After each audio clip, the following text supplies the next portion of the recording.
Hello everybody and welcome into my latest live video. Today it is, oh, I hear audio in the background. Somebody didn't mute. F1, baby. Okay, welcome in. Mara's in the other room. She was monitoring the chat and taking care of the administrative side. All right, enough interruptions. What's today? Tuesday, Wednesday? Today it is it Wednesday? It's Wednesday, right? It's Wednesday, January the 24th, 2024.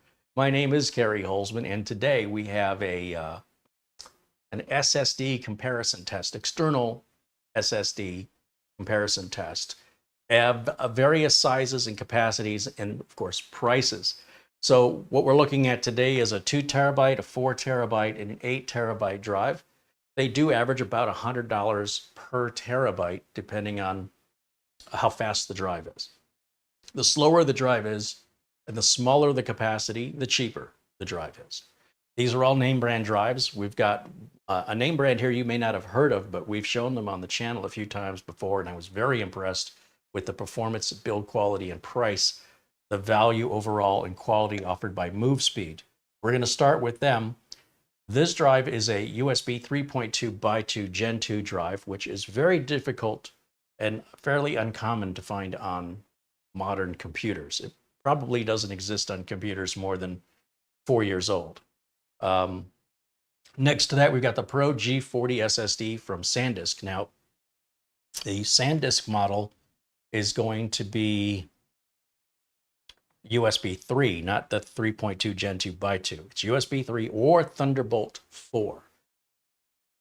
So just to give you an idea, with USB 3.2 Gen 2, we should be hitting about 2,000 megabytes per second externally through the USB cable. This does require a shorter USB cable. The longer the USB cable is, the more noise gets introduced in. There's more impedance in the cable. And so your data transfer rates can be affected. So if you ever wonder why your drives always come with a shorter USB cable, that's typically the reason why. The faster the drive is, the more sensitive it is. Now, at USB 3.2 Gen 2, we can go up to 2,000 megabytes per second. But if we can go Thunderbolt 4, which uses the same USB Type-C interface, on some higher end systems, the USB 3 also works as a Thunderbolt 4 for those systems that pay the extra licensing money to Intel. Thunderbolt is Intel's proprietary interface, and it can move data at up to 40 gigabits per second versus USB 3's 20 gigabits per second. Now, USB 4, I think is supposed to move data at 40 gigs per second. However, I haven't really seen any USB 4 devices out that take advantage of that yet. So here we are in January of 24. We'll just have to wait and see. But in the meantime, I had to go through a couple of systems here that claim to have Thunderbolt to figure out which ones. That can't tell from one to the other, honestly. All the Type-C ports, typically if they have Thunderbolt, they'll have a little lightning bolt next to the USB-C port. Now, supposedly those live mixer boards are also Thunderbolt. However, I don't believe the NZXT cases support the Thunderbolt with their, you see on the cheaper side of things, these ASRock boards, when they're providing the USB Type-C 3.2 by 2 Gen 2, those are only on the front header for the motherboard. So your case has to provide that cable. So you've got to have a USB Type-C on your case. What I hadn't considered when I used the case is that the motherboard also supports Thunderbolt only through that front port header. So if the wiring isn't there in the cable, that's what this is. This is the cable that runs from the board to the top of the case. Then Thunderbolt ain't going to work for you, even though your motherboard has it. You have to make sure that the wires inside of the USB Type-C are all there to support Thunderbolt. There's a varying amount of pricing for USB Type-C cables. Some of them can be quite expensive if they are Thunderbolt certified, and that's because they're much more complex and expensive to make. So that being said, I initially, well, I wanted to unbox this live on camera. I couldn't because I needed to go through a couple of systems to determine which one has the Thunderbolt on it. So the Tank 03 says it's got Thunderbolt, but it's not running at the speeds. So I actually have a machine here. It's the last Nook I ever bought. It's the last Nook basically Intel made in this form factor. And it's a little 13th gen, half size. It's pretty similar to the first Nook that we did here on the channel back in April of 2013. And I had a really hard time finding this thin Nook here in the United States. I ended up having to get it off of eBay. And I think Newegg sold it on eBay, but they didn't sell it on their main site for some reason. Couldn't find it on Amazon. It was a real bear to get. And I guess people in Europe didn't have any problem finding them. So I don't know what's up with that. But the harder it was for me to find, the more I had to have it. And I haven't done a review on it yet. In fact, I just took it out of the I had already set it up, right? But I never took it out of the plastic. I put everything back so I could do an unboxing. And that was months and months and months ago. So yeah, I don't need to do that anymore. But we will do a sort of a Nook overview of the history of the Nook at some point. I've got all the Nook set aside for that reason. And that's just more content you can look forward to. In the meantime, this is a little 13th gen Nook. This is the last generation Intel made in this form factor. Asus is now the one selling them. Intel licensed off the Nook to Asus. It's not an exclusive license, meaning other manufacturers have the potential to also license out Nook. But if you want to buy one of these, you would be buying it from Asus now instead of from Intel. What a shame, because Intel was just hitting their stride. And, you know, we have a big Nook. It's like this big called the Extreme. And Asus says, we're not doing that no more. So no more Extremes. So Asus is finding ways to keep Nook alive, but also keep it profitable and manageable. So we'll see what that turns out over the next year or so. Also, we have folks like Geekom. When we compared the Geekom IT11 last year, it was very similar to a Nook in almost every way, shape, and form. So don't fret that Intel's not making that Nook anymore.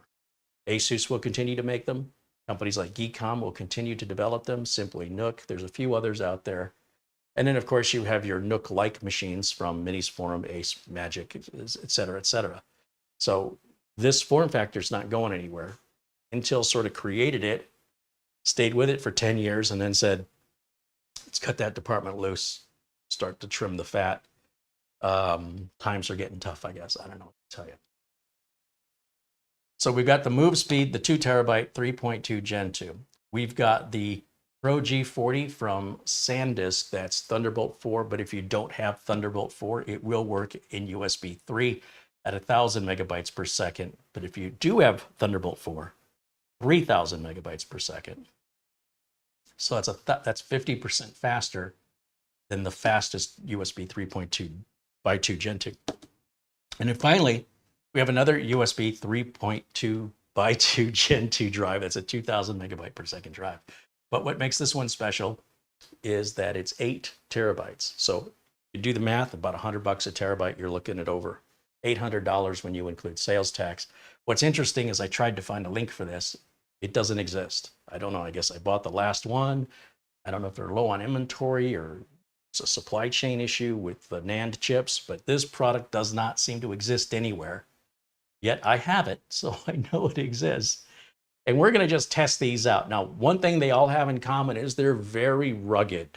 These are drives they've got some substance. You pick them up. They're not just light, empty plastic shells. They feel like they've got some weight to them.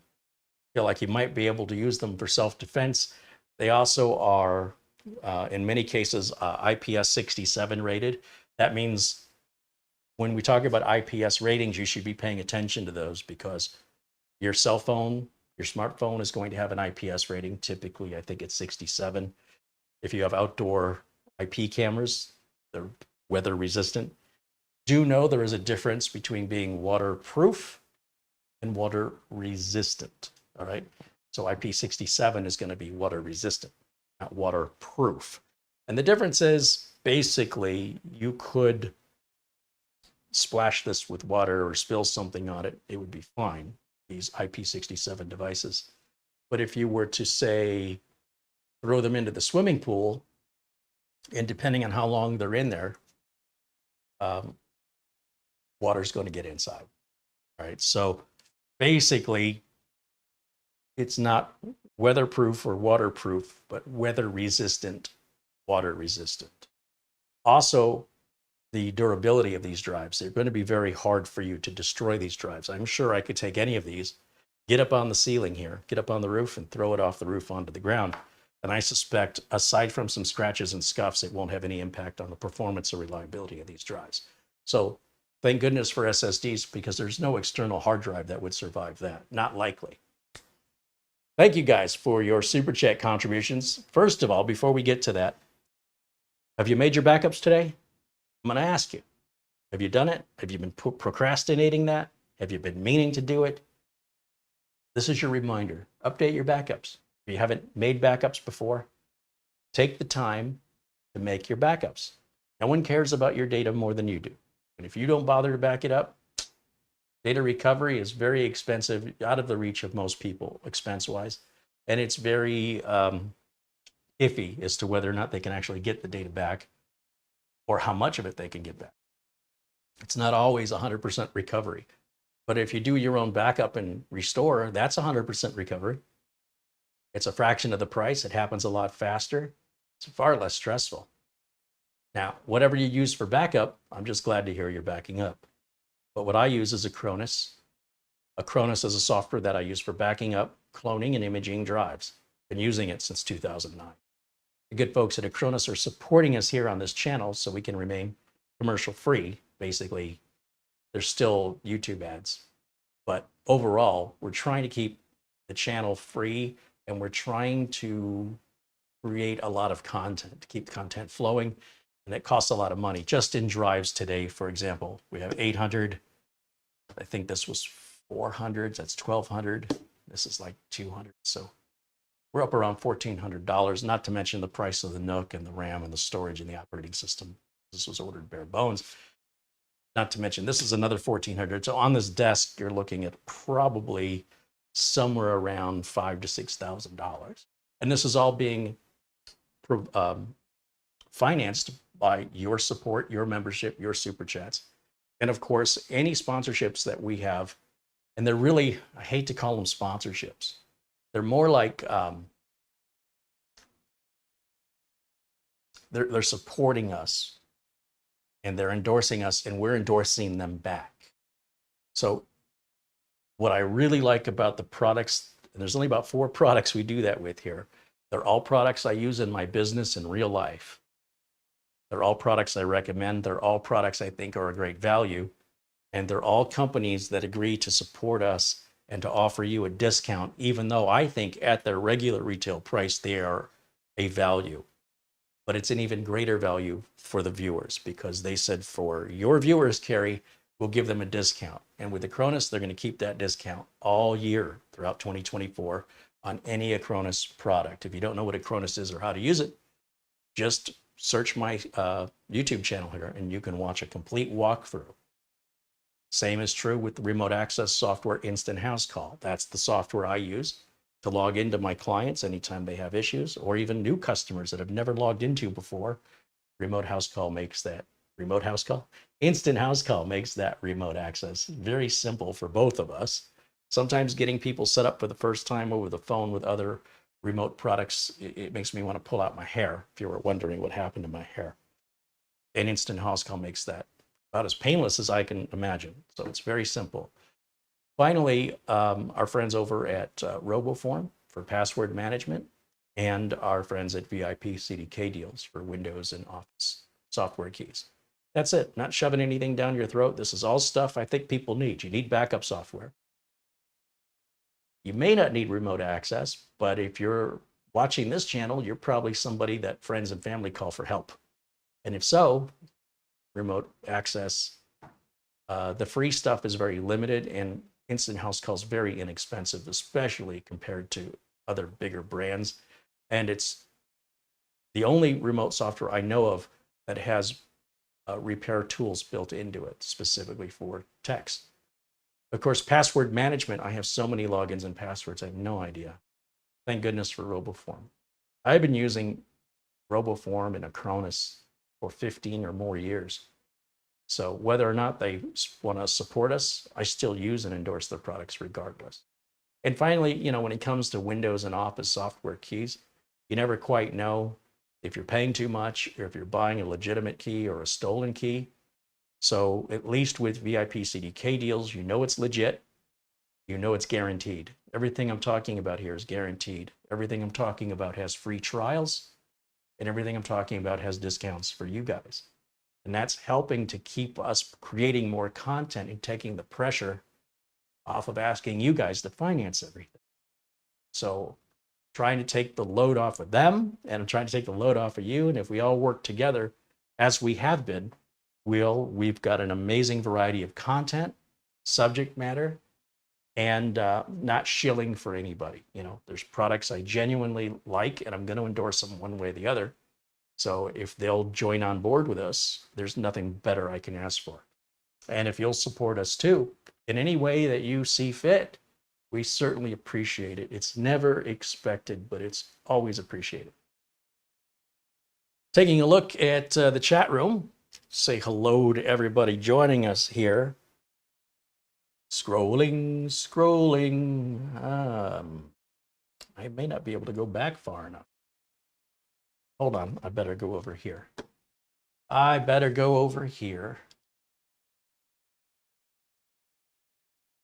Yes, I missed a bit here. Bill Baggins with a $5 super chat says, greetings from Sierra Vista. Welcome in, Bill Baggins. Thank you. David Graham with $2 in super chat says, hey, I just made it. Welcome in, David. Glad you're here. There's our friend Planet Cryos with a $2 super chat. Says, what's up with you? Great speed video coming. That's right. Gregory Howard with a $40 super chat. Right on. Thank you, Gregory. Says, I put these together with your parts list. Man, it was fun. An ASRock B650 live mixer AM5 ATX motherboard. That's a cool board, isn't it? A little loud on the paint scheme, but it's fun. Paul Yates contributes £2. Thank you, Paul. Paul O'Brien contributes €2. Thank you, Paul, too. 2 Pauls. Paul O'Brien says, Disco Stew dances to Carey's wisdom and expertise. Aloe Lindos with $7.77 says, here's my contribution to keep your channel independent from the ads. Thank you. And thank you, chat room. Ron Makura with £2. Thank you, Ron. Ben Laird from Scotland contributes £2. You guys rock. Thank you so much. And just real quick, if I miss anything here before we start into today's video, email. Okay, not missing anything there yet. Don't let me forget to check that later, okay? Thank you, guys. Now, Planet Cryos went ahead and got one of these SanDisk G40s. And what was interesting, I watched his video. I wouldn't say I watched all of his videos, but I want to. I just don't have time. But he posted this one recently. And he had an interesting experience with it where when he took it out of the box and plugged it in, no drive letter was assigned. And when he went into the disk management, there were 2 partitions on the drive, a small one and a large one, yet no drive letter. So he suspects it's formatted for Mac. And I think he's right. I was going to check the box to see if it said anything about that. Sometimes when you're buying these items online, there'll be a Mac format and a Windows format. And I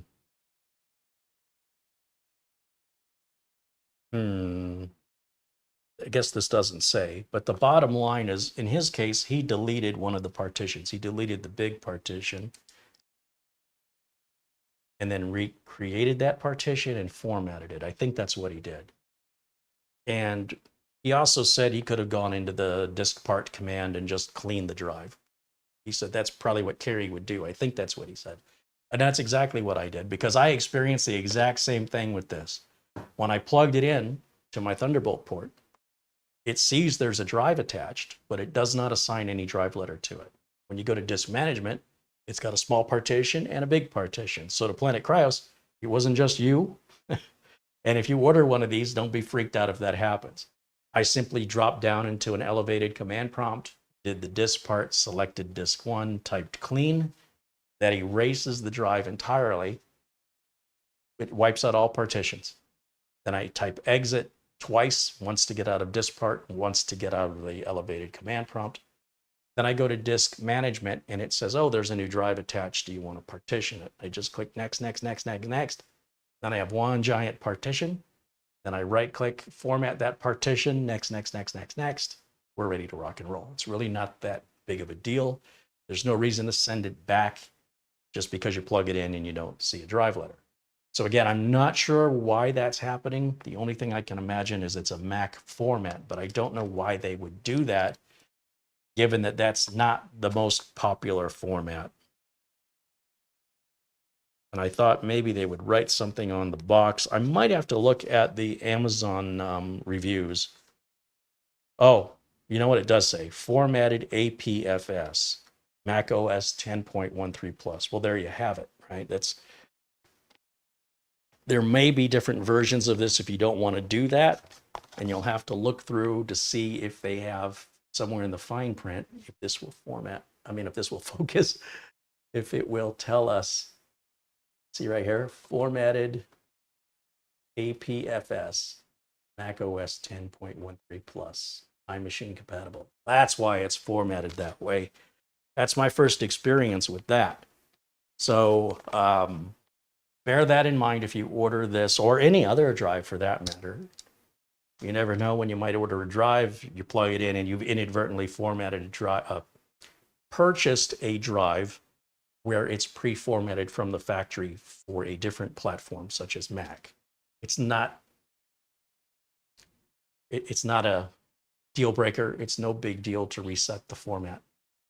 So, or you could send it back if that's what you choose to do, and then look a little carefully at the options to see if a Windows format is available.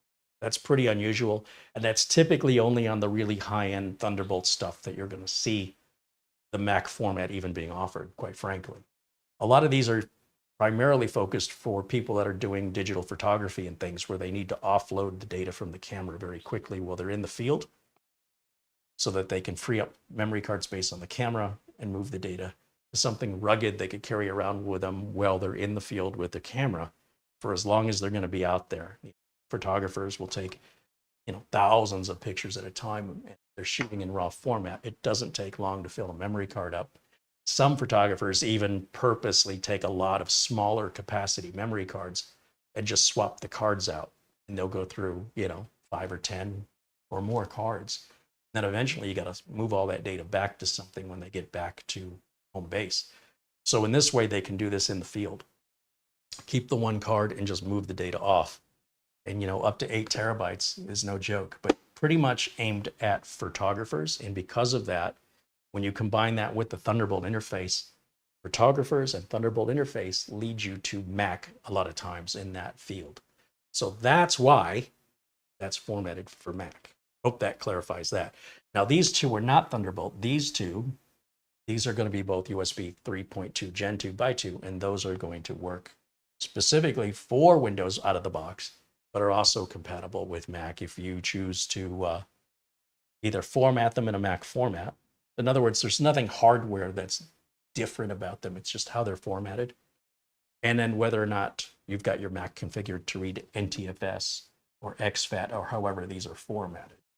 You can change that to meet your specific needs. You don't have to take it the way it comes out of the box, right? It's like when you buy a car, you can adjust the seat and mirrors. You don't have to leave it the way you received it. You can make it your own and customize it. Some people aren't aware of that. They think, that you have to use it the way it ships. No, you can totally customize that. All right. So looking back over here in our chat, see what we've got. Raj contributes £2. Thank you, Raj. Now we've got links to everything, I think, except the 8 terabyte drive here in our video notes. And they do make other sizes available in this exact casing, this rugged casing, up to 4 terabytes. I have no idea why the 8 terabyte disappeared. As far as I know, and I did not know at the time, I must have bought the last one. So good for me and good for you that you're going to get some unique content. Because if anybody watches this and wants to make it their own review, good luck finding it. I'm sure that'll come back. It's probably just a temporary supply chain issue if I had to guess. I can't see any reason why they wouldn't, why they would stop making it. And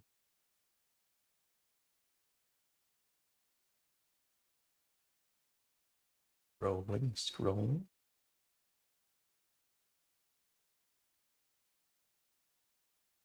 Thank you everyone for saying hello here in the chat.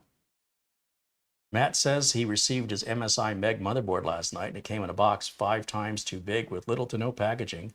The box was ripped half open. I hope the board will be okay. It'll probably be fine. I mean, they package it pretty good in the motherboard box. Mine didn't arrive that way. Each motherboard arrived in its own box. Both boxes were delivered the same day and they both had that paper RAM pack around them. So sorry to hear your experience was different, but there's really no breakable parts on a motherboard. There's no moving parts, I should say. So it's probably going to be just fine. Now, if there's damage on the motherboard box itself, that may be a bit concerning. But if the damage is only on the shipping box, I wouldn't. Old Man 55 says the new Thunderbolt 5 standard claims that it'll run at 120 gigabits per second. Woo! Bring it on. I mean, I'm happy with 40 gigabits per second. We haven't even achieved that on USB 4. So we'll see what happens. Panagiotis Grammatopoulos says hello in the chat. Try and say that 10 times fast. Welcome in. There's Garfield Rupe, say it hello. There's Marlena in our chat room, then Douglas Burchell, Dustin Fuller. Let's see, John Williams and George Ferrugia. Les Stevenson, Pete Tracker 34. Omen 2000 says hello. All right, guys. So here's what we're going to do. We're going to start with the least expensive unit. This is going to be very similar to what you already saw me do, except we reviewed the 1 terabyte capacity version of this drive. This drive, it looks exactly the same from the outside, but inside it's double the capacity, or 2 terabytes. It's from a brand that isn't as well known. And because of that, they got to work a little harder to earn your business. So we've got an all metal case and a very aggressive price point. Now they sell these at walmart.com, and we should have a link for that in the video notes below the video. In the box, we've got our USB Type-C cable. There is no Type-A adapter. So if you don't have Type-C on your computer, you will need to get a different USB cable or an adapter on your own. And then this will only run, at that point, 1,000 megabytes per second. But with the USB-C cable running USB 3.2 Gen2x2, we'll get 2,000 megabytes per second speeds out of this. Now that's incredibly fast for an external drive. So let's try it out and see if that's the reality. I'll bring this up to the camera here so you can see it a bit closer. First of all, it's got quite a bit of heft to it. Really feel like you're getting your money's worth on this. There's our Type-C port. It's all RGB'd. So there's little RGB windows on the sides and on the top. This is our USB cable. Once again, you'll notice it's quite thicker than many cables, and it's also short for the reasons we talked about earlier. We'll go ahead and just plug that right in there. Now, while I've been talking, I've been updating this Nook because it's been sitting in a box for a while. And we'll check and see how it's doing on its updates. Hopefully it's done by now. So we're going to switch over to the Nook. Okay, it's waiting on a restart. That's what I was hoping for. So while that restarts, just bide our time here momentarily, waiting for that to restart. And Then we can run Crystal Disk Mark. That's a portable version of software that I run to test drive speeds. I'm only interested in the burst speeds. I'm not interested in the 4K and smaller files test. However, that doesn't mean that that's going to benefit you. In other words, how you transfer data, the kind of data you transfer, those burst speeds may mean nothing to you. But for me, I transfer big files all the time. And I also am only interested in the best the drive can perform under the best circumstances. What's the best it can do? And that's what I set out to do. But we'll go ahead and we'll run the entire Crystal Disk Mark routine. But I'm only going to really pay attention to those top two read and write numbers, sequential read and write numbers. For all three, we're going to do these tests on the same machine with the same software. We won't even reboot in between, just to get a feel if they perform as advertised. Now, I imagine they are going to perform as advertised. Sometimes I joke around that the reviews you guys are watching are nothing more than reading to you the manufacturer's specs. And it baffles me why you guys watch these reviews when they don't really do any testing. All they're doing is verifying what the manufacturer has already told you on the site. It feels to me, and again, I joke about it, that you want somebody to read you a story versus you actually read it on your own. It's pretty rare that we get false advertising these days. Like where we see that most often will be false capacity flash drives, things like that, stuff sold through sites that sell questionable things like Temu and Wish. Sometimes AliExpress is a victim of that as well, where they'll sell you a 32 terabyte flash drive for $40. Yeah, no such thing exists, not in the consumer market. And if it did, it'd be about $100 a terabyte minimum. So there's no way that's selling for under $3,200. Of course, it's a scam. But when we talk about brand name companies and they tell you, this is the processor, this is the speed, this is the wattage, this is the RAM, this is, when a reviewer just turns around and says, well, this is the price and this is the speed and this is the wattage, it's exactly what the manufacturer said. What a shock. So we try to do something a little different here. And we just want to verify, at least in this case, I don't need to IPS67 test it. I'm not going to, spray it with a water bottle or something to prove. Ideally, you want to keep these things dry. However, mistakes and accidents happen, and you just hope that the IPS protection will be enough when that. It's certainly better than no IPS protection. If you have two devices and one has an IPS rating and one doesn't, and they both get something spilled on them, they both still could work. But if there's a chance one of them isn't going to work, it's the one that's not IPS rated every time. That's, if you're doing the same spill test against two identical devices, the IPS rated one will come through. If the IPS 67 one fails, I guarantee you the one that's not IPS 67 will fail. So it's just there for added protection. It's not there to be used in, intentionally in a wet environment. However, if you were a photographer and you're on the beach and you're getting some of the waves and some of the mist from the ocean, isn't going to hurt it if it's IPS 67 rated. $5 comes in from Gregory Howard. Says he got the MSI Meg Z690 Ace gaming motherboard 2 days ago. He thought it was a cement block. It is heavy. It is heavy. Thank you, Gregory. And Terrence Green contributes £2. Right on. Thank you, Terrence. That is Terrence's first super chat here on a live stream. Thank you. All right.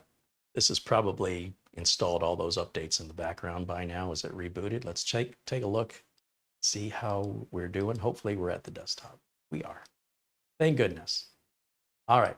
You'll see I've got Crystal Disk Mark right here. Bring that up. There might be more updates in the background, but I'm not going to go after them right now. And temporarily, let me go back over to camera 1 for just a moment. And what I'm going to do is I'm going to take this and plug it into the Thunderbolt port. Now, typically, as I mentioned earlier, a USB Type-C that also supports Thunderbolt will have a lightning bolt next to it. So let me look around back because I don't have any in the front of this machine here and see if that exists back here. Yes, there's a little lightning bolt right there next to that port. Plug that in, and then the drive lights up with its RGB. Set that anywhere. Because it's solid state, it doesn't matter if it's upside down, vertical, horizontal, diagonal. It doesn't care. It has no preference. William Gale with a 5-pound contribution. Hey, thank you, William. All right, so back over to our desktop. Now that we've got that plugged in, you'll see it's already opened up. This is from the factory. It's just already pre-formatted for us in our Windows format. Let's see which format they selected. Let's close this. Oh, I got to use the right mouse. Let's go over here. Close that. Let's close this temporarily and just take a quick look at our format. Right-click Properties. And the format says it is exFAT. Well, that's fine. I don't mind exFAT. There's our total capacity of 2 terabytes. Too many people read this number on the right. You need to be reading this number here if you want the true capacity. And then we'll go ahead and cancel that, close that, and reopen Crystal DiskMark. We're going to run DiskMark 64. And when we run this, we want to see 2,000 megabytes per second. We want to see 2,000 up here on the read and close to 2,000 on the writes. So let's find out what it does. Now up here at the top, it tells you it's doing the sequential read right now, and it's in test 2 of 3, 3 of 3. Okay, so here's what this is telling us. Because we're only getting 1,000 instead of 2,000, it appears that any computer that is supporting Thunderbolt through a Type-C is then only supporting USB 3. It is not, or USB 4. The only way we get 2,000 megabytes per second out of this is with a USB 3 Gen2x2.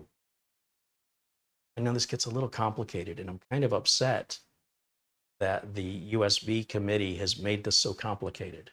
It's unnecessarily complicated. Both Thunderbolt ports and USB 3.2 Gen2x2 ports are not common. On the ASRock boards, we don't have Thunderbolt, but we do have USB 3.2 Gen2x2. I take it back. On the one ASRock board, we certainly, on the live mixer, it says it supports Thunderbolt, but I can't get that to work. So I imagine it's because of the USB interface on the case, because it's only on the front port of the motherboard that you connect into. It's not on the rear I/O. So as you can see, under normal USB 3, which is the vast majority of you probably have regular USB 3, it's no slouch at 1,000 megabytes per second. Not megabits, 8 bits to a byte, okay? So that would be closer to about 8,000 megabits per second plus overhead. So maybe 10 gigabits per second is likely the speed of that USB port. When we plug into Thunderbolt 4, we'll be at 40 gigabits per second. Okay, now all that math aside, I wonder if I were to use a different USB cable and go into the regular Type A port. Actually, no, I don't think those are going to be USB 3.2 Gen2x2. Yeah, it seems like you're going to have one or the other. Now, I've got a number of different machines I could experiment with, but I don't want to be here all day. Most of you, if you want to buy one of these, most of you are not going to have Thunderbolt, and most of you are not going to have USB 3.2 Gen2x2. You might have 3.2 Gen2, but unless you have the x2, the x2 doubles the speed. USB 4 doesn't do that. So it's very specific to USB 3.2 Gen2x2. And that x2 will double our speed from 1,000 to 2,000. And that's how I can tell just from these numbers that this Nook is supporting just regular USB 3 here. It may be USB 3.2. It could even be USB 3.2 Gen2. But what it is not is x2. And that's the only way you're going to get 2000 megabytes per second out of this drive or out of the T-FORCE, the Team 8 terabyte drive. You've got to have USB 3.2 Gen2x2 to double those speeds. And since I brought out the Nook for the Thunderbolt interface, the reason I did that was to show you that with the Thunderbolt interface, we can go even faster. We can go to 3000 megabytes per second. And we're going to demonstrate that here in just a minute. So what's important to know is that you have this backwards compatibility. So you've got this rocket ship of an external SSD. I don't want you to be sad that you're not getting the 2000 megabytes per second speed that's advertised. That's something you can grow into. Perhaps the next time you upgrade your computer, you can take advantage then of making sure when you order your computer or you order your motherboard, you find one that has that 3.2 Gen2x2 if it's important to you. Or if you've built your own machine, you can go to like Silverstone. That company Silverstone makes add-in USB cards that you could plug into your expansion port of your computer to manually add a 3.2 Gen2x2 card if it's that important to you to get that extra 1000 megabytes per second. So here we're looking at a total, we're just going to call this movespeed 2 terabyte. And we'll save this as a image file here. We'll go to JPEG and over to the desktop. We'll just say movespeed. Movespeed.jpg. Okay, so we're saving those results. We'll continue to move forward with the next test. So let's close this out and let's go ahead and eject. Right here, we'll choose to eject the movespeed. Now we can unplug that. I'm going to just set it aside. We're going to go back to camera 1 here for a minute. Now, you know as well as I do that when I plug in this 8 terabyte Team T-FORCE drive, we're also going to see 1000 megabytes per second out of it. And the whole reason I brought out this Nook, which I haven't reviewed yet, so you're getting an early look at it, is because that has the Thunderbolt interface. And I probably have a few other machines that have Thunderbolt interfaces, but it's getting close to show time, and that was the first one I found, because this is the one we really want to test here. And this is the SanDisk 4 terabyte drive. That's Thunderbolt, but will also work as USB. So if you only have USB for now, you'll do 1000 megabytes per second on USB 3 with this. And if you later on get a machine or an add-in card that you can plug into your machine, the Thunderbolt, then it'll be ready for you when you upgrade. So it's kind of like getting a pair of pants from back in the day when your parents didn't have any money, so you get your older siblings' old clothes. You grow into them. Stargate 69 contributes $50 in Super Chat. Wow, that's very generous. Thank you, Stargate. So in the package here, I've already taken it out of the plastic. I've already done, remove that Mac format because it couldn't see anything. And inside the package, we have this hefty, rugged, rubberized enclosure. We've got some instructions. And then we have a USB Type-C, actually a Thunderbolt cable, very short cable. Once again, cable has to be short or you start losing bits of data through cadence, noise, things of that. I don't know what the maximum length can be. I'm sure you could probably go a bit longer than this, but I'm also sure that adds to the price of the cable quite significantly. So if I bring this up to the camera just to show you close up what the SanDisk G40 looks like, this is a serious mamma jamma right here. The top feels like it's solid plastic or whatever this material is, and then the lip and the back this is all like a rubberized. And then of course, see the lightning bolt there, that's our Thunderbolt cable. And we will plug that into the same exact spot here on the Nook. just like that. Now, when I come around here, we're going to go back to the desktop. You'll see it opened up the contents of that drive when I plugged it in. Go back to Crystal Disk Mark. Don't mind me as I have to make the screen bigger so I can see it as good as you guys do. Back to disk 64, yes. What was that? D? Oh.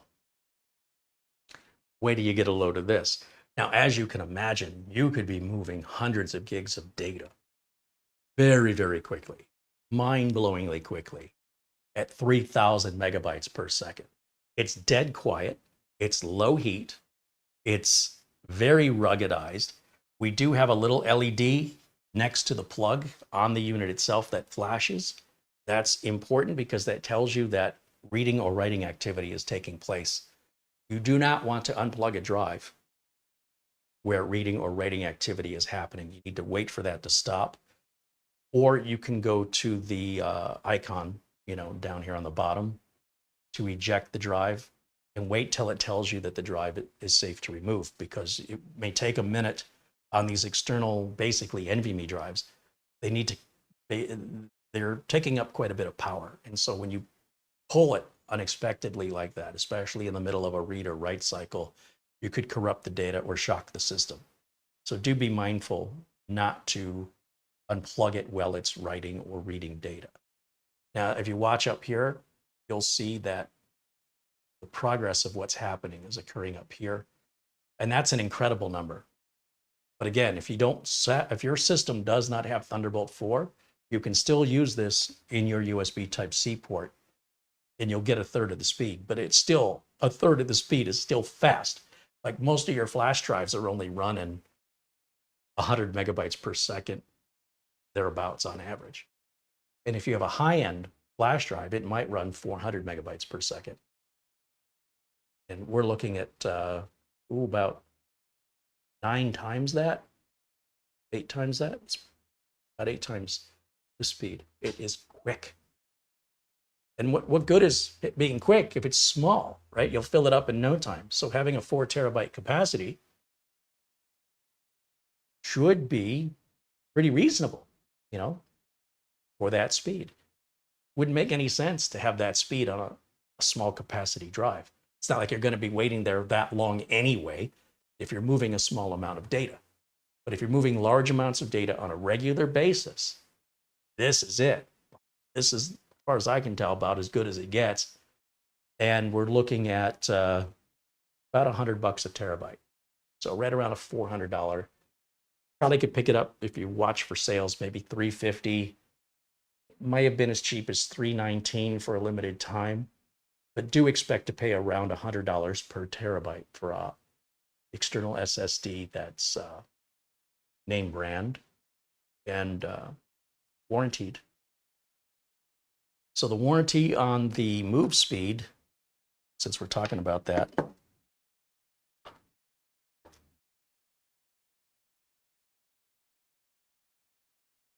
not sure what the warranty is on the moves. It's 5 years on the movespeed. Is it 5 years on the SanDisk? Yeah, it's a 5-year warranty on the SanDisk, and it's a 5-year warranty on the T-FORCE. So all of them have a 5-year warranty, which is good on a portable device. Because trust me, if you ever need a warranty, it's on something portable that's subject to being dropped and kicked around. Captain Blinsky contributes $5. He says, here's a token. My appreciation for you and all in chat. Thank you, Captain Blinsky.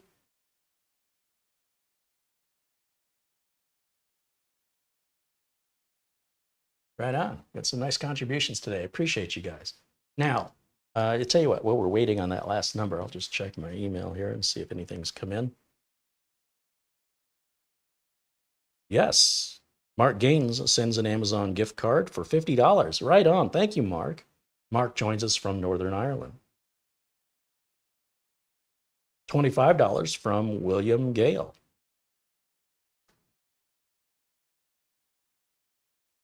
Thank you, William. Appreciate, again, you guys helping keep me independent. So I'm not here shilling for any companies. If I'm talking about any companies in a positive way, it's because that is genuinely how I feel about them. And I will talk to you no differently than I talk to my paying customers, making the same recommendations and advising the same warnings and the same enthusiasm for products I like and dislike. And, you know, having that financial independence is what enables me to do that without worrying about consequences. Now, as you can see, we have our final numbers, 3156. We'll write down that this is the SanDisk Pro G40. Also, be sure and check out Planet Cryos's review on this as well if you want another take, another view, another perspective. And then the light stays on the solid state drive. It does. So when it's working, it's flashing, and when it's idle, it's just on and steady. So we'll go ahead and we'll save that as another JPEG here. Back over to the desktop. And we'll call this disk G40.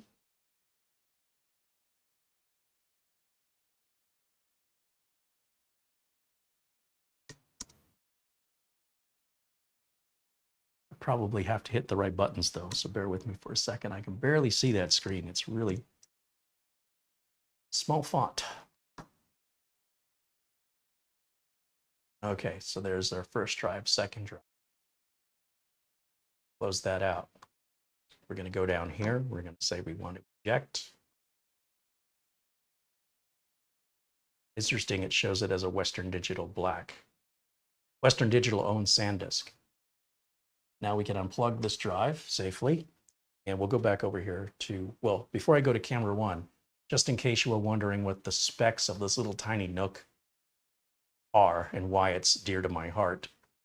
This is an i7 13, is that a 6 or an 8? I gotta walk up to the screen. 1360p. We've got 64 gigs of RAM in it. This is a little beast of a machine that could fit in a pocket. It's crazy fast. And it has that Thunderbolt port. So, like I said, I had to find that on eBay. I could only find the full-size Nook version of this. Finding the thin version was a challenge, and the more challenging it is, the more I want it. Now, let's switch back over to camera one. And finally, we have our T-FORCE M200. Now, the T-FORCE M200, again, we're looking at USB 3.2 Gen2x2 for the 2000 megabytes per second performance. And I suspect we only get one or the other on these builds. It looks like we're either going to get 3.2 Gen2x2 or we get Thunderbolt. That's what it appears from my recent experience testing these, which I'm only doing live on camera. I have not tested these prior. So that's my best guess. Now, we do have some machines that have USB 3.2 Gen2 where we can verify that this machine, that drive and this drive will in fact hit 2000 with the right interface. So before you spend the extra money for the extra speed, make sure your computer supports it, or at the very least, do know that you'll be able to grow into it when later on you upgrade your machine. So with regards to the M200, this has a very interesting unboxing experience. This is almost like opening up some jewelry. Here's our box. You'll see it's 8 terabytes, 2000 megabytes per second. We're using 3.2 Gen2x2 and 5-year warranty. And when we open it,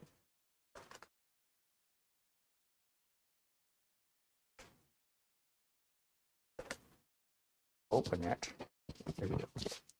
It opens like a jewelry box. How's that?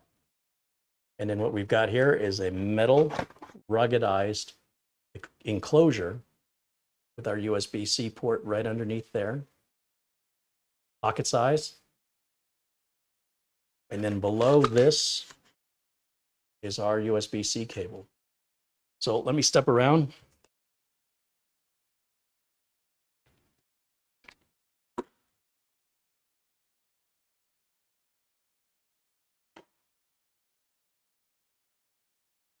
Now, I believe like that drive was wrapped in plastic and the USB cable was wrapped in plastic, and I took all that out before we went live, so it's not a genuine first time unboxing. And this one, I can't remember if that might have had plastic around it as well, but pretty commonly everything's wrapped in plastic, and so I don't want to be deceiving you thinking, hey, you know, that's not a first time unboxing. No, I've already unboxed these. I just haven't I haven't tested this yet. That's why the USB cable hasn't been opened. I just wanted to I wanted to see it in real life rather than wait for the video. And Mara needed it to take a picture to make the thumbnail. By the way, how about that thumbnail? Pretty nice, right? She's just getting better and better. Okay, so, I mean, I don't know if this has any LEDs on it or anything, but we'll plug in either side of the cable, doesn't matter. We're going to go back to our Thunderbolt port, which again is only going to get us 1,000 megabytes per second. That's okay. I still say 1,000 megabytes per second is nothing to shake a stick at. And furthermore, we can get another machine out, a different machine that I know supports USB 3.2 Gen2x2, just to prove to you these do 2,000 megabytes per second. This one and the movespeed both. And in fact, I proved it on the review of the 1 terabyte version of this. I wasn't anticipating this because there's no rehearsal and there's no scripting. Everything you see here is real testing, and I wasn't quite sure how this was going to work. However, I will say that this cable's a little bit longer, still quite a bit thick for a USB Type-C cable. There's a lot of wires in there. It's not just your standard 4-wire USB. These cables can be very expensive to manufacture. Stay away from cheap USB cables unless all you want is a charging cable. Otherwise, you may not get the data throughput speeds that you are expecting because you cheaped out on a cable. You always want to use the cable these devices come with. But if anything happens to it, you want to buy a high quality cable. Otherwise, you may not achieve the speeds, even if your computer supports the USB 3.2 Gen2x2 and the device does, the cable has to as well. And while many of these USB-C cables look alike, you will notice they vary in diameter and they vary greatly in price. Do expect to drop upwards of $30 for one of these cables if you want high speed, high quality. They're not cheap, but they're also not cheap to make. So when you see a USB cable for $2 or $3, that's likely only a charging cable in most cases. All right, so let's take a look now back over to our desktop here. This should have opened. It did. Full screen, so Oz can seize it. Let's take a look at, where's my mouse? There it is. Properties, we should be seeing 8 terabytes. Yeah, capacity, 8 terabytes. Remember, ignore this number over here. Hey, they're only giving me 7 terabytes. No. That's just a mathematical equation that when you do the math equals this number right here.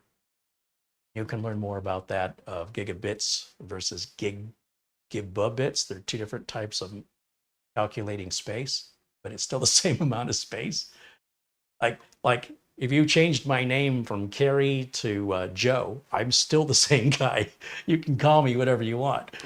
Just don't call me late for dinner, as they say. Let's go back over to Crystal Diskmark. I do expect to see 1,000 megabytes per second through this interface.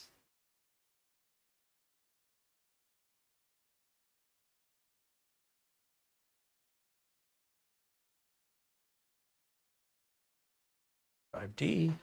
Oh, here we go. And while this runs, let me take a look here in the chat and see what you guys are talking about.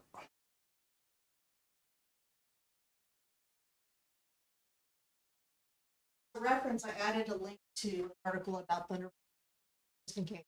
Thank you. Excellent. Matt wants to know, is it USB-C on both sides? Yes, on all of these devices, they are USB-C on both sides. Here we're getting a shade under 1,000. That's normal. That's within range. And again, we are not plugged into USB 3.2 Gen 2 by 2. If we were, that number would be more than double. Scott says VIP CDK deals with Carey's code. Thank you. Right? Save you some money and you get a guaranteed to work license key that is 100% legit.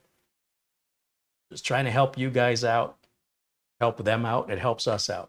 So there's nobody getting used or taken advantage of in that deal. Mitch Morrison joins us in the chat. Hey, Mitch. Mitch has got a dad joke for us. Why does the number 6 want a rematch with numbers 5 and 7? To get even with the odds.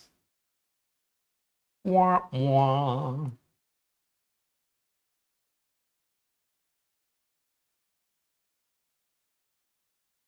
We will be following up with part 2 from last Friday's Project Zero build.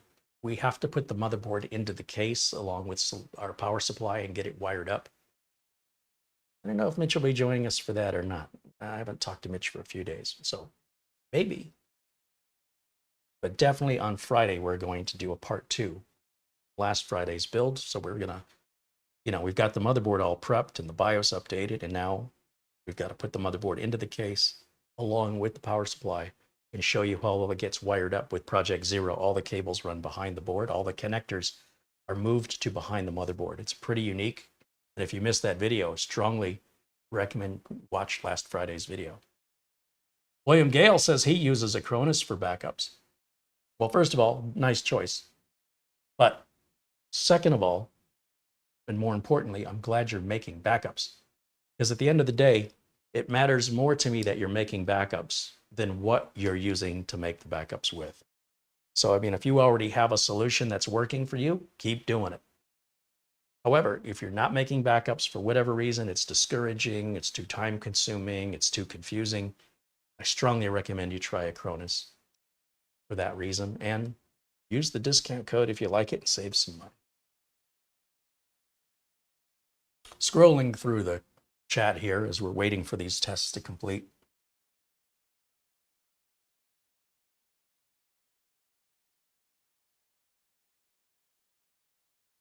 If you enjoy the content, of course, you can do me a favor and hit that thumbs up button below the video. It costs you nothing. It takes one click of the mouse. It's very little effort. And that tells me that you like this kind of content and you'd like to see more content like it. If you're not already subscribed, hit the subscribe button.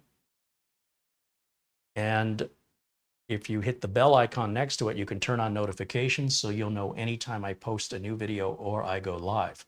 I will not be live tomorrow, but I do have a video that will air at 1 o'clock. That's an edited version of what we did live that was showing how to back up your drivers by hand and how to restore them by hand without using any third-party software, without spending a dime. So you don't have to say, which video was it you showed that in? And then scrub through that video to find it. I have extracted that, zoomed it in certain places, cut out certain things, minimized it to about 14 minutes. And that will air at 1 o'clock tomorrow. So I can have a day off.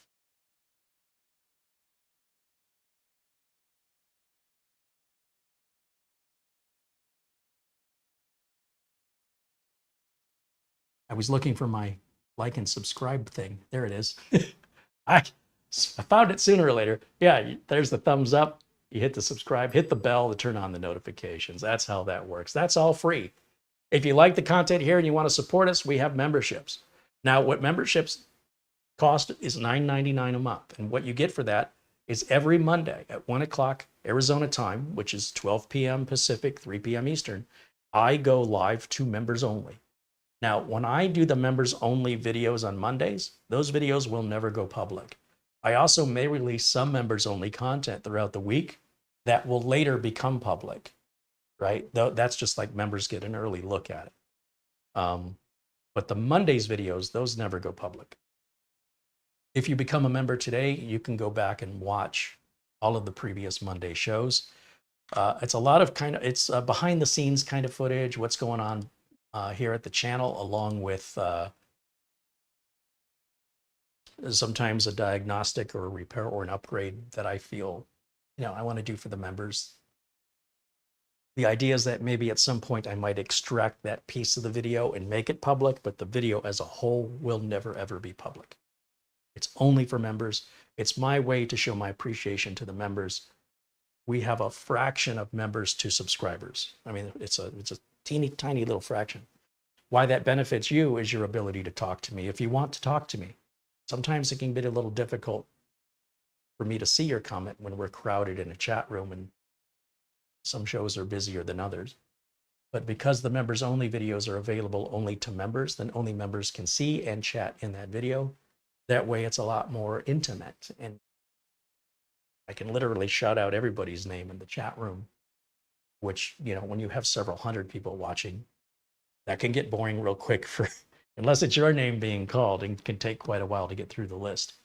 So it's there so we can connect a little closer to the people that are supporting me. I want to show them that I appreciate them, and you're welcome to join. We only ask that you're a kind person. I still don't want you to be rude, and I paid to be rude. Taking a look here, we've got 231 people watching live right now. I mean, that's not bad for a Wednesday afternoon. So typically the Friday shows will get double that. And then, of course, the chat room can get pretty busy, pretty chatty. So I don't see all the comments. On the members only videos, as I have already mentioned, for the most part, I see all the comments. So it's more like me and you, instead of me and you and everybody else. So I kind of like, it's a pro and a con. I like that there's a small amount of members in comparison to subscribers. But on the other hand, if the memberships got so popular that it defeated the purpose of membership, I'd have to come up with another plan. So in any event, that's what that's for. And again, it's just there to help support the channel so we can continue to be independent, buy the products that I'm genuinely interested in. Movespeed sent us the drive because we requested it, but SanDisk did not, and TeamForce did not. We paid for over $1,200 to buy those two drives. So our thanks to the folks at Movespeed for sending us the drive with no conditions, just that we will review it honestly. Now let's take a look here. USB 3.2 Gen2 x2. Wonder if the tank has that. The tank doesn't have that, does it? USB 3.2 x2 Gen2? I don't think it does either. So the tank says it's got Thunderbolt. Does it say it's Thunderbolt 4 or is it Thunderbolt 3? Because when we fired up the tank, that's this little machine right here, I wasn't getting as high of numbers as I am on the Nook, so I'm not sure. We should be getting, right around 3,000 on that. Speaking of which, let me go back over and save those performance numbers.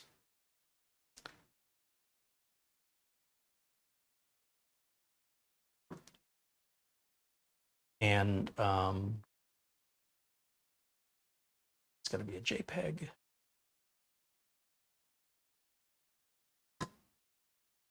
This is going to be the T-FORCE 8 terabyte.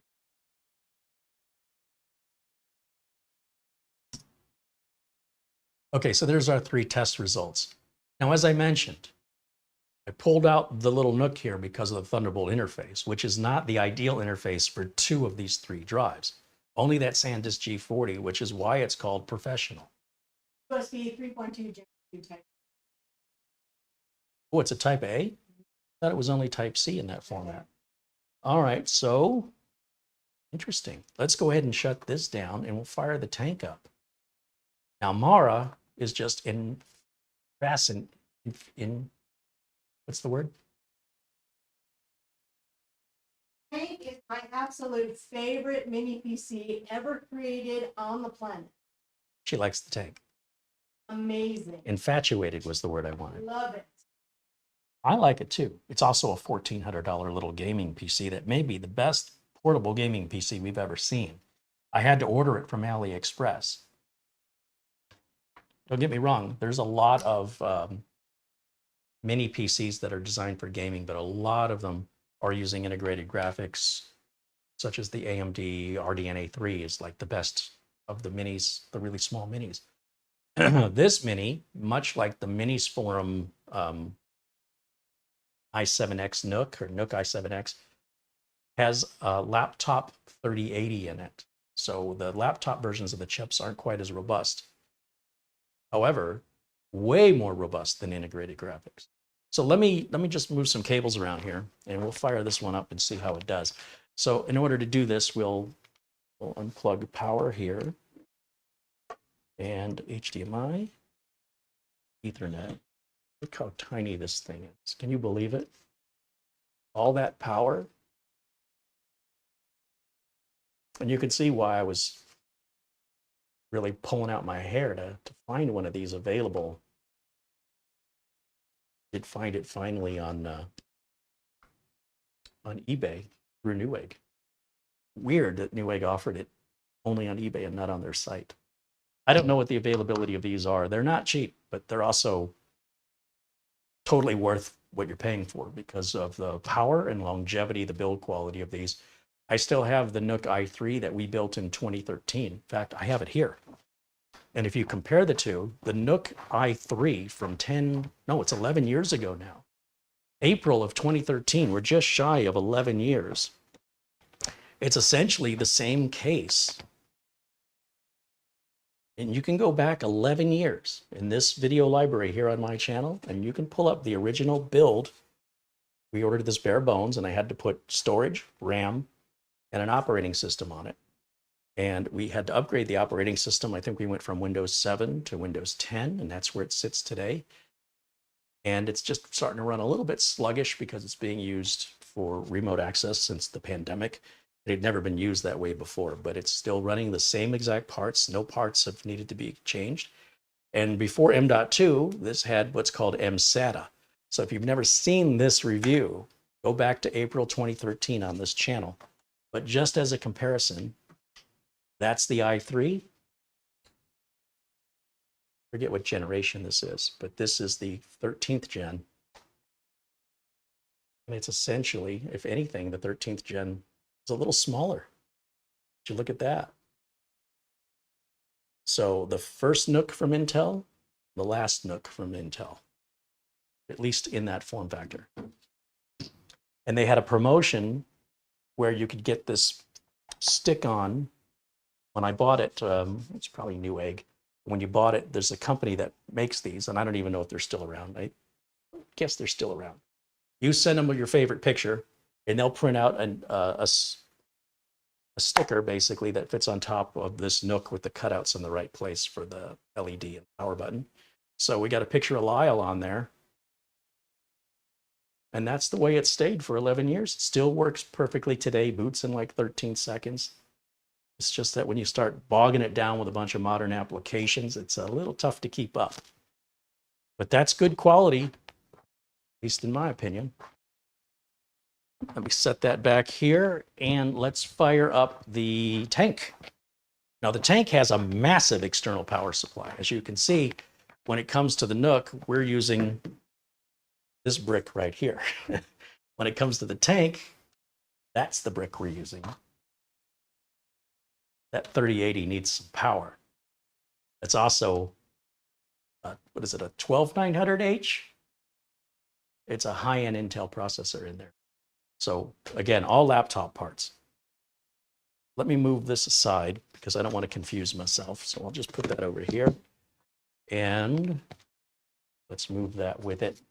Again, I'm too easily confused, so that'll get put away later.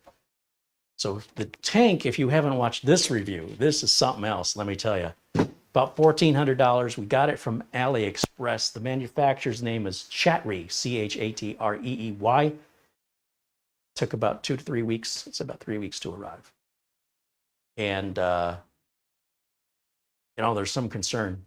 What am I ordering from AliExpress? Is it going to be just cheap junk? Some stuff is. This is not that stuff. Ace Magic also sells this model here if you want to buy it from a better known company here in the States. I think they sell it for a little bit more money though. They're kind of like a middleman, I guess. So middleman's got to add a little something on. So I think that's why that works that way. However, be that as it may, let's plug this into power like so. We'll move that, get this out of the way. And then we've got our USB dongle for the keyboard and mouse. And then what else do we need? We need video and we need Ethernet. So there's our Ethernet, our HDMI. So, and what's cool, it has this dial on front that can put it into quiet mode, normal mode, or beast mode. Beast mode, of course, the lights turn red on the dial, lets you know all power, full power is engaged. Make it so. Now, let's go back over to HDMI. Well, no, I'll tell you what, let's keep me on the screen at the same time. So let me just minimize myself here. Just put myself over here. And in theory, when I hit the power button, this thing should light up. Right there's the power button. Now you notice once I press the power button, there's a slight delay before it comes on. Perfectly normal, about 2 seconds. As it boots up, we should see the boot screen here at Chatry. Then, oh, Mara's got to come in and stare at it. I absolutely. Tell you what, let's get to the desktop here real quick. That's how fast it boots up. She's already got some games loaded on there. And if I go full screen back on camera 1, you can see the LEDs a lot better. This little panel slides off and there's RAM. This little panel slides off, there's storage. It's that easy to work on it. No tools are needed to get these panels off. It's a little switch that moves up. The panel slides forward about 1/2 inch and then comes off. Super easy to upgrade. Turn out the lights so they can see the RGB better. Yeah. So, Awesome that is. so do you see how it's red right here where it says tank? Beast mode. If I turn it back a notch, that's going to be the green mode. And then blue, which is quiet. Performance.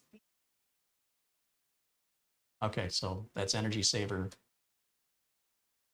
The green is performance, I guess, and then red, beast mode. So it's pretty easy to change the modes on that. Now, if these are in fact 3.2 Gen 2 Type A ports, then I just need to use a different cable. Now, these did not come with Type A cables. Now, there are adapters that you can use, or if you happen to have a USB Type C to Type A cable that will handle this much data transfer. I happen to have one that was included with a different SanDisk model that you guys have seen if you're a regular viewer of the channel.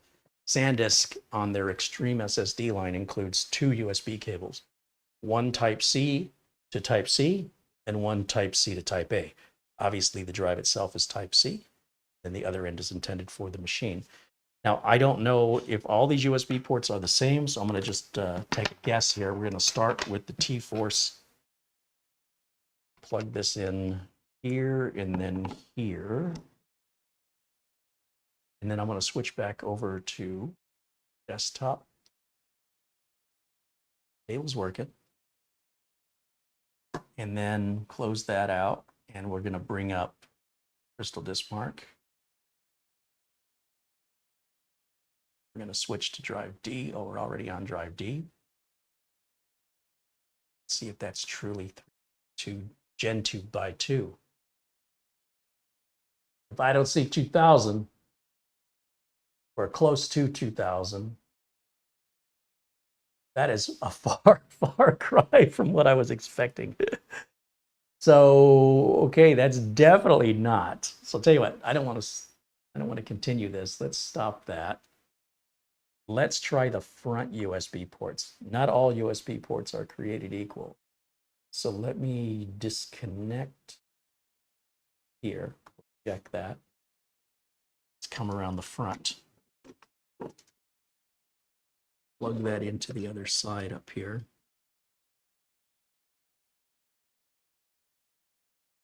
Should open again. There it goes. Try that one more time.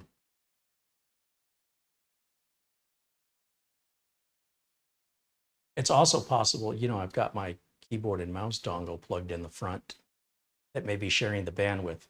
So we're only at 1000. So Yeah, that is not 3.2 Gen 2 by 2. Let me just take the dongle out of the front USB Not port. by two, Oh, it's just Gen 2. Gen. That explains. Okay, so see, it's those little details. I just wanted to move the dongle to the back just to see if that's eating any of our shared bandwidth here. I suspect it's not going to make a difference. I think we're still going to see 1,000. That's still better than the 965 we got out of the Thunderbolt port, but a far cry from the 2,000 that you can get with the right port. It's pretty consistent. Okay, so I don't need to take that any further. So I know that the Tank 03 is 3.2 Gen 2, but not by 2. Okay, so that's why we're only getting half the speed. So we're going to eject that one more time here, and we'll go ahead and take that cable out. And we will shut this down because this is not what I wanted. I wanted a machine with 3.2 Gen 2 by 2. So we'll shut that down, and then we're going to switch back over to camera 1. Now, I know that my live mixer build and the big AMD build that we just did with the, well, that was a live mixer build as well. That's a monster of a machine, and I'm sure that has 3.2 Gen 2 by 2 on the front port of the case.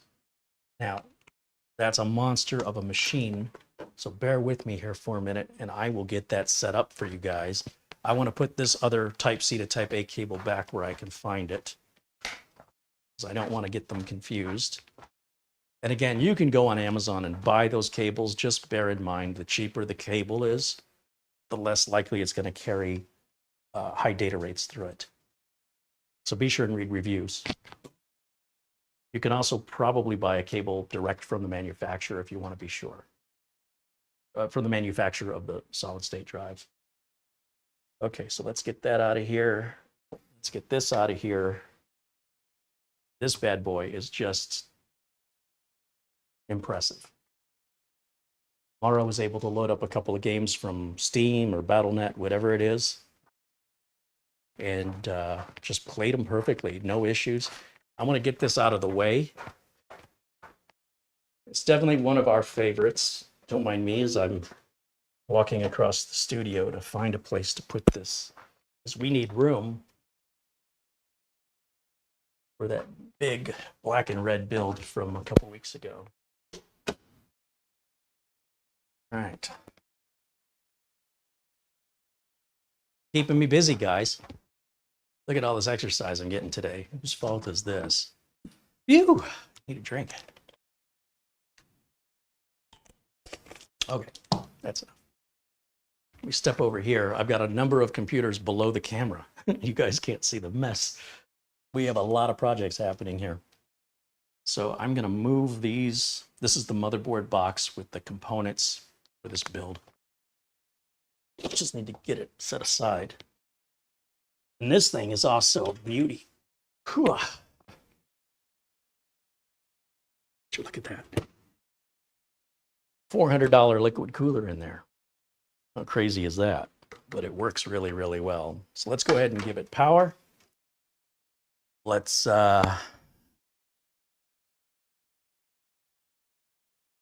plug in HDMI. Let's plug in Ethernet. And finally, let's plug in my keyboard and mouse dongle. Plug it in back here, I suppose. Lots of USB ports, 4, 8, 12, 13, 14 USB ports back here, plus 3 more up front. That's 17, and then there's like 6 more that you can add on to the board for a total of 23 USB ports. Is that enough for you? Now check this bad boy out. When we turn this on, here we go. Woo! I'm feeling the breeze from the fans. And once again, if we cut the lights on that, you can kind of get a better idea of what that looks like.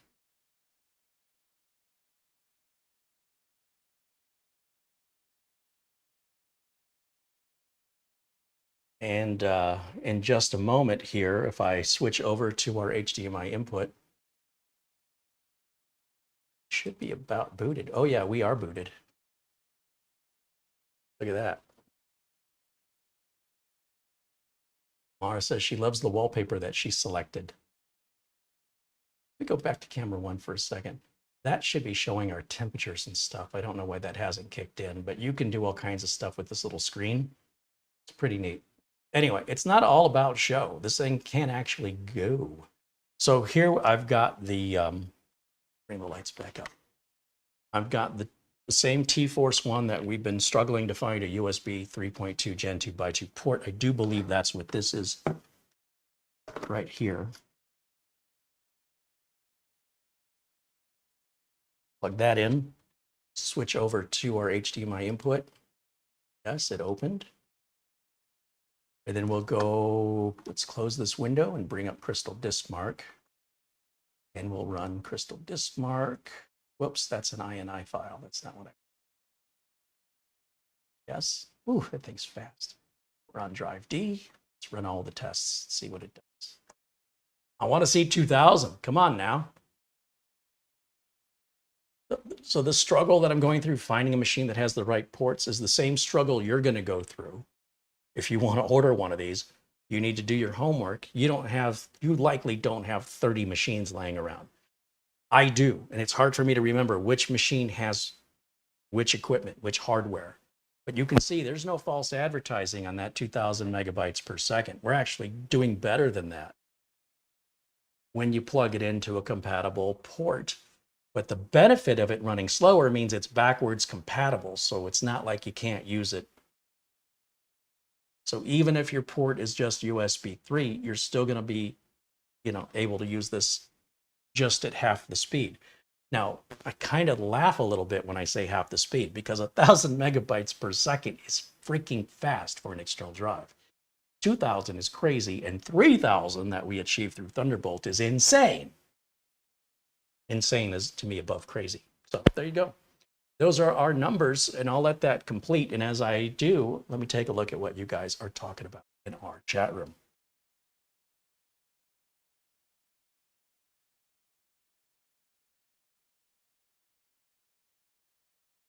David Graham says, is that the one that leaked coolant? Well, we don't know what it was. I'm wondering if it came from one of the drinks we were holding, because I think it's a wrong assumption to say that that was leaked coolant because none of the hoses were wet. I think one of the drinks we were holding somehow, we got some liquid there because it hasn't shown anything since. So nothing to worry about. Looking through more comments here. See Dan Nilsson and Shamim Kashvir is joining us. John Rogers Jr. saying hello. And there, so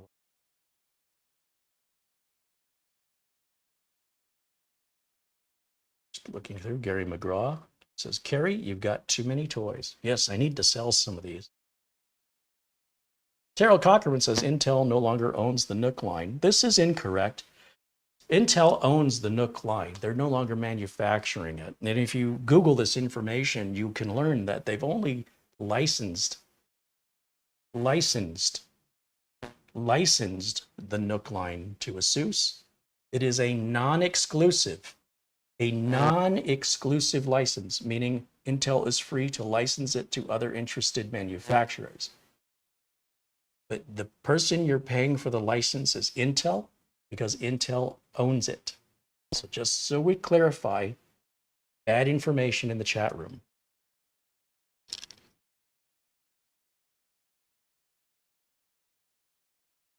Be sure and verify what I'm telling you.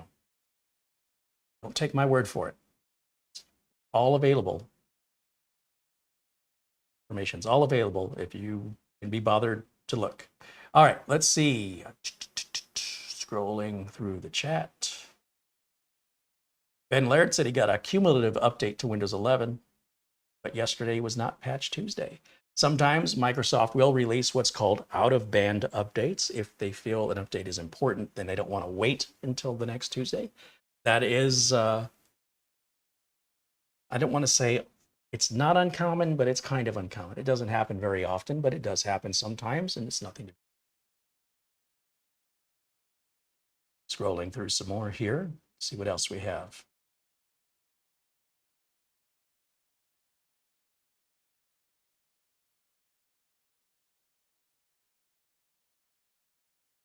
Scott says he used all my links when he ordered his parts for his build last year. Thank you for that. That's an anonymous way to contribute to the show by using our links to Amazon. You're not going to pay any different. Nothing's any different for you as a purchaser, but it does give us a small commission anonymously. We can see what's been purchased, but we don't know where and we don't know who. So, we don't make much off of that, but if enough people use it, it adds up. And there's months where that's added up more than YouTube's paid. In fact, as YouTube payments have been going down, the Amazon payments are looking better by comparison now than they used to. All right, so we have a final numbers here on the T-FORCE at 2135 in our sequential reads and 2087 sequential writes. That's pretty darn impressive if you ask me, provided you have a USB 3.2 Gen 2x2 port. So do read the specifications of any motherboard before you purchase it if that's important to you. You don't want to find it out after your build. Now, with that unplugged, let's switch now to the move speed, right? This is the 2 terabyte move speed. This is the most affordable and also the smallest capacity drive at just, again, I have to chuckle, just 2 terabytes. Let's go ahead and plug it into our USB 3.2 Gen 2x2.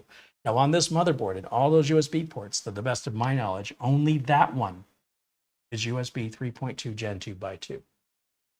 And I do believe it's got to be Type C. That's why I was surprised when Mara said it was Type A, because I don't believe you can achieve those speeds through Type A. There aren't enough wires in the Type A connector.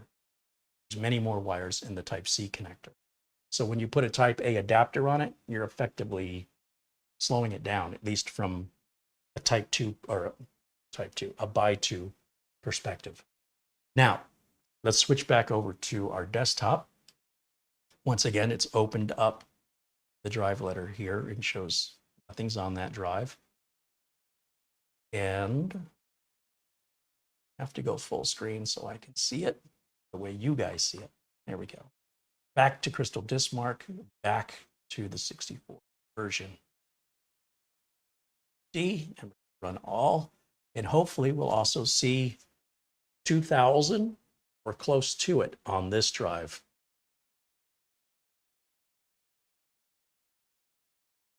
Yeah, 2101. Again, pretty darn fast. You can imagine if you're moving hundreds of gigs of files, how fast that's going to happen.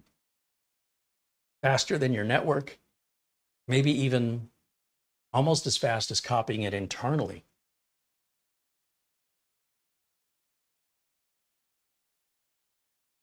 And just for grins and giggles, we'll plug the Thunderbolt drive in and show you that it's likely only going to do about 1,000 megabytes per second rather than the 2,000. So you kind of get one or the other.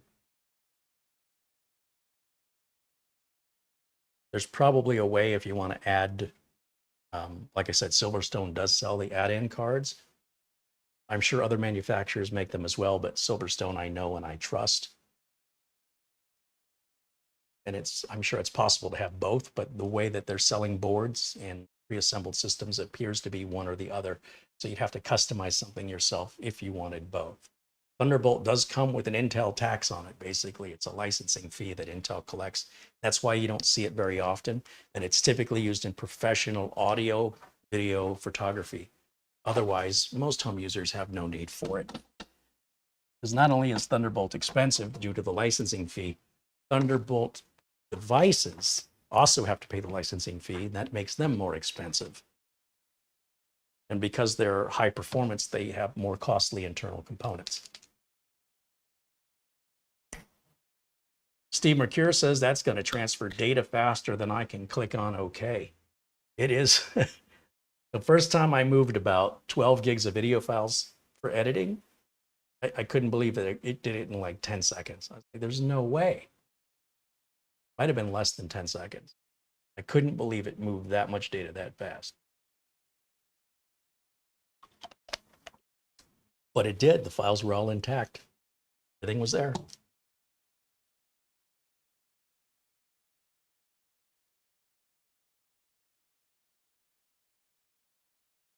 All right, we're going to check out our write speeds. little bit slower on the right, but still, once again, when you consider the price of this drive and how well it's built and how fast it is, and the fact it's 2 terabytes, that may be the fastest external storage you've ever seen or had that's attainable, right? I mean, a lot of times you can go faster if you want to spend more. You can get more capacity if you want to spend more. Sometimes you get more capacity, but at a slower speed. So to have good, solid capacity along with a good, solid speed, you think that's going to be expensive, but it's actually quite affordable for movespeed. Now, the other 2 drives, the SanDisk and the T-FORCE, quite a bit more money.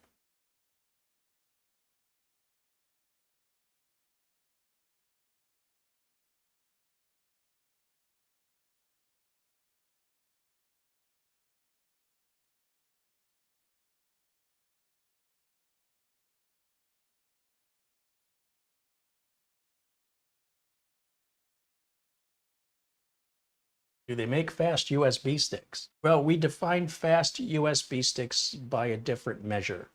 To me, a fast USB stick is around 400 megabytes per second.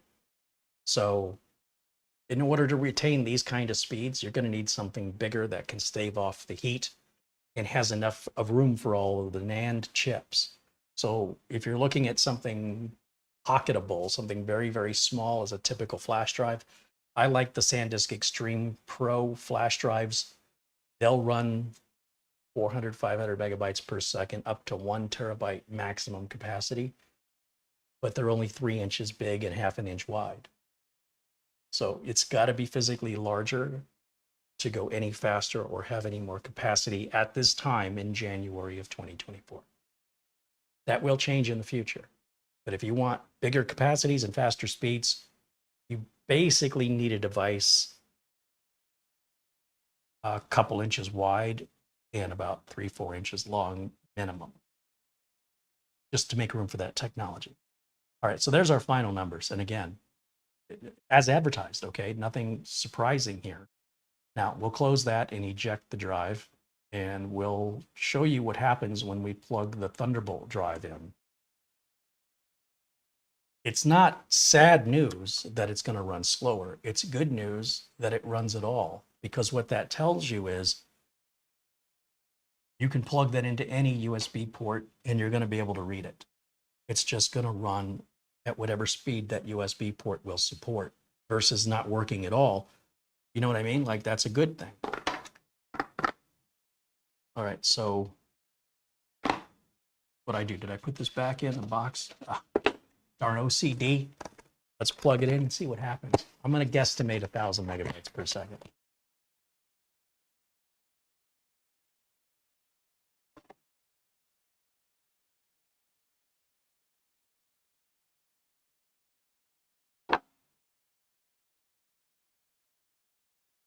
Switch back over to the HDMI port.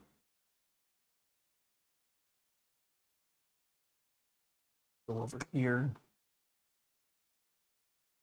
Back to Crystal Disk Mark.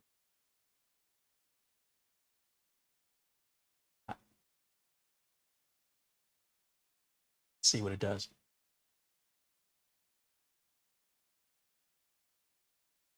Not expecting 2,000. I'm expecting 1,000.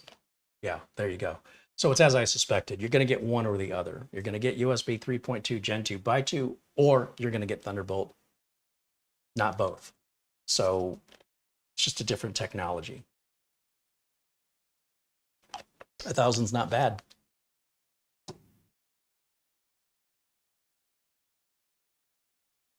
And again, you could put a USB type A cable on it or an adapter, plug it into a computer that's 15 years old, and it'll still read it, albeit slower, but at least you'll have access to your stuff.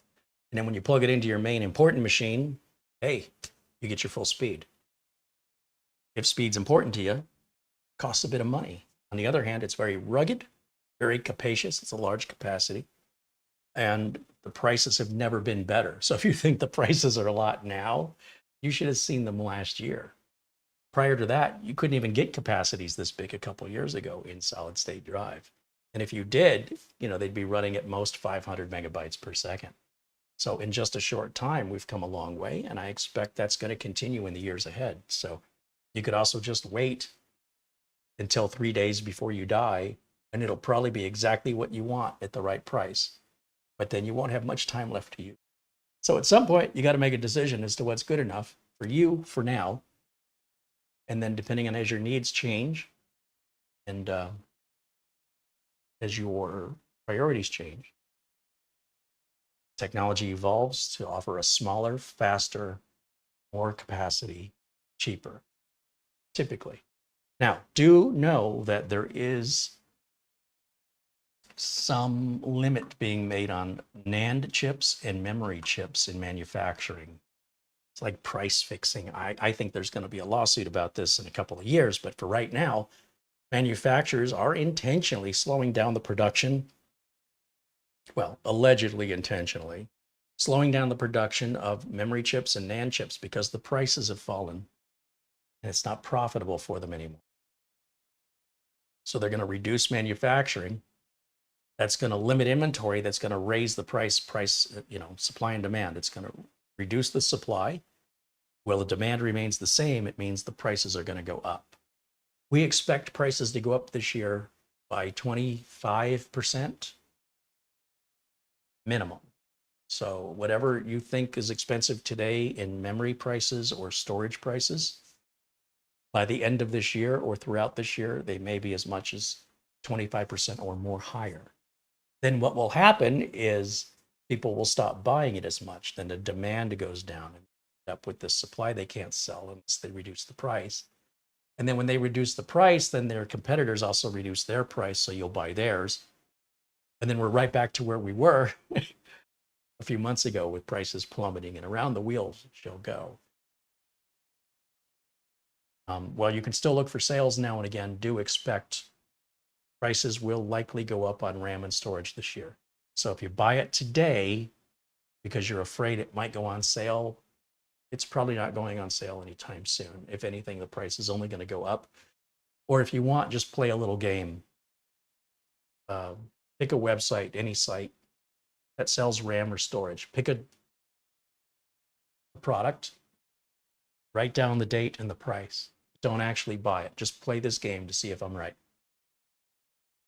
And then in a few weeks or a month or two, go back, look up that same product and compare the price that you wrote down. Then let me know if you should have bought it or not. I suspect you're going to see the prices go up based on the information I have.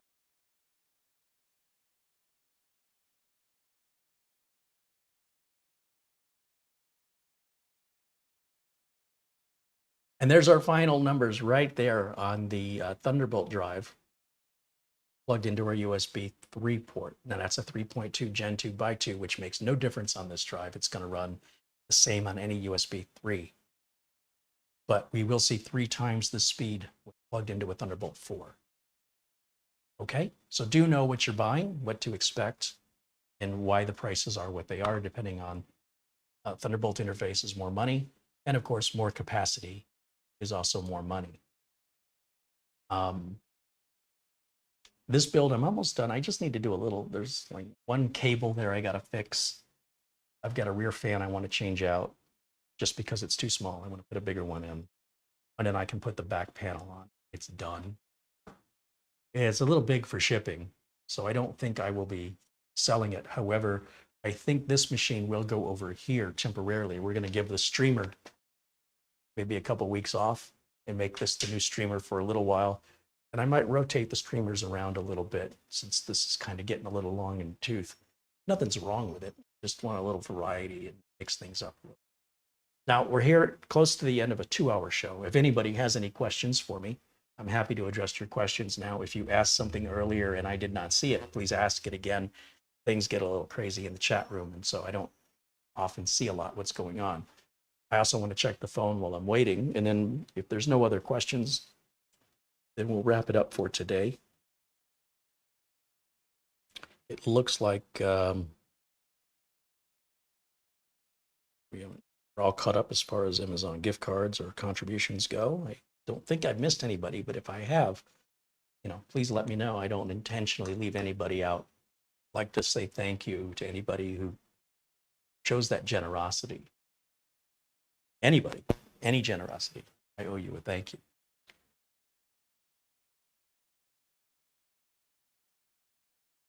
Ben Laird said he's got 6 spare NVMe drives. He should be okay for a while. Yeah, you could get a little enclosure or dock for those and just plug them in as you need them.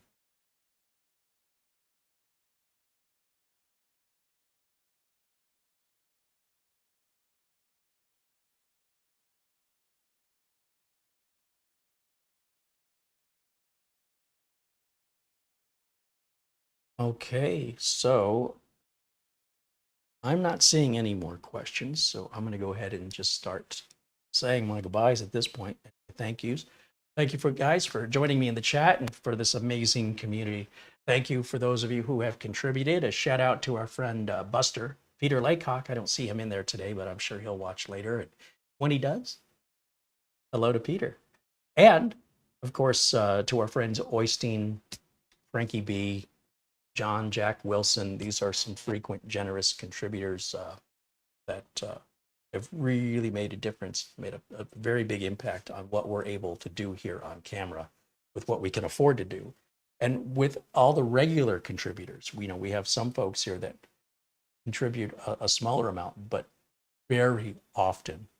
And it's hard to know exactly how much that adds up to.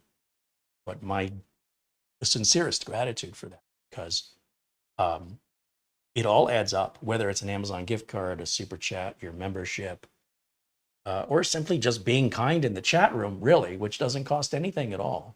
Still, we do run into people who can't afford to be kind. Explain that one to me. But the idea is to benefit the community, that we can take the funds, we can buy equipment that we can use to make more content that I hope the community finds useful or entertaining, for both. It's not used for me necessarily to go and buy a Tesla. That's my ongoing joke. I'm probably never going to own a Tesla, but that's the point. I take all the money that comes in from the channel, and aside from the regular bills that, well, electric and food and things, it's poured right back into the channel for more content, more variety, and to be as independent from these companies. We don't want companies controlling. I don't want company telling me what I can or cannot say. I'm not signing that deal. I'd rather just not make the video. So without you guys, most of these videos would not happen. There's just no budget for it. But with your help, obviously, we have a budget. So we thank you for that. And thank you to Mara, of course, for the thumbnail, for participating here in the chat, answering your questions, the video notes that she puts together, all the links. A shout out to the folks at Movespeed for sending us the 2 terabyte version so we can run this demo, this test. Am I leaving somebody out? Of course, our friends at Acronis, Instant House Call, RoboForm, VIP CDK deals. No pressure. You're looking for a good quality piece of software for password management, remote access, imaging, cloning, or backing up computers, or you need a license key for Microsoft Windows or Office. I have done all the work for you. I have found these legitimate companies that make quality products that are all legal, legit, and sell them at a very reasonable price. And then on top of that, have given you guys a discount just for you. So it's all free trials. Try before you buy. And we thank them for supporting us here in our community. That'll wrap it up for me for today. There will be a pre-recorded video edited tomorrow on how to back up your drivers and restore your drivers without using any third-party utilities. I strongly, strongly advise you to avoid any, and I mean any, third-party utility on a modern Windows computer. They're just useless these days. I know we get comfortable with things we've used in the past, but I'm telling you, embrace the new, save your money, and don't bog your computer down with that stuff that I've just seen some damage these programs cause, installing wrong drivers or, cleaning up files the customer actually needed. I strongly advise you to avoid all PC utility software if you're running Windows 10 or 11. Shouldn't need any of it. Of course, you want antivirus, but I don't consider that a utility software. I'm talking like system tune-up software, system maintenance software. Even my Uncle Carey's Windows tune-up optimizer. It's not going to make that big of a difference in your machine. Mostly, depending on how your machine's equipped, it's going to make some changes that are my preferences to optimize the system. And it's also very inexpensive. It's like $10. So it's not like these other utilities. And again, everything my utility does, you can do for free by hand if you want to. Just that my utility is faster. I use it because I have to build a lot of machines. And I always forget, did I optimize that or where did I leave off? I didn't design the tool for you guys. I designed it for me. You guys asked me if I'd sell it. That's how all that happened. So I don't push that. It's there if you want it. But everything that tool does, you can do for free. Just like driver backup and restore. So I hope you'll tune in tomorrow at 1 o'clock to watch that. A reminder, on Friday, we'll do part 2 of Project Zero. If you've not watched part 1 of Project Zero, I strongly recommend go and watch that so you'll understand just how weird this system is. Where all the connectors on the motherboard are moved behind the motherboard. And that requires a case that will accommodate access holes so that we can plug every single cable that goes on the front of the motherboard. No longer, it now goes on the back of the motherboard. That means when you look at the motherboard through the glass, there's like one cable. I think that's the CPU power cable. If you look closely enough, you'll find it. Everything else you cannot see. It's impossible to see. It's behind the board. It's pretty neat. And that's called MSI's Project Zero. I hope you'll join us for that Friday. That's 12 p.m. Pacific, 3 p.m. Eastern, as always. That's it for me for today. Thank you for watching. I'll see you all very, very soon. Until next time. Bye for now.